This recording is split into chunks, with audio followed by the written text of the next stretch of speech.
Hello সবাই, আসসালামু আলাইকুম। আশা করি সবাই ভালো আছেন।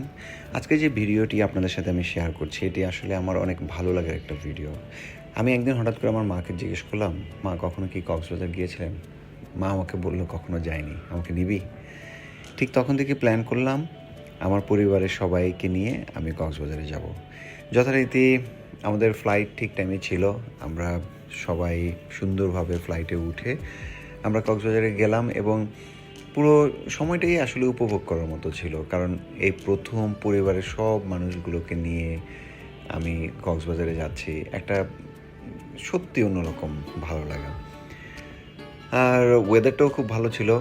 আমরা কক্সবাজার পৌঁছার পর যেটা হলো যে আমাদের যেই রিসোর্টটি নিয়েছিলাম, এটা ইকো অ্যাঙ্কর রিসোর্ট, সেটি যেতে আসলে এয়ারপোর্ট থেকে 1 ঘন্টার মতো সময় লাগে। তাই আমরা সিদ্ধান্ত নিলাম যে অটোতে করে যাব সবাই, কারণ দীর্ঘদিন বিদেশে থাকার পর এই যে পুরো মানে প্রকৃতির যে কাছাকাছি থাকার যে লোভ, সেটা আসলে আমি সামলাতে পারলাম না।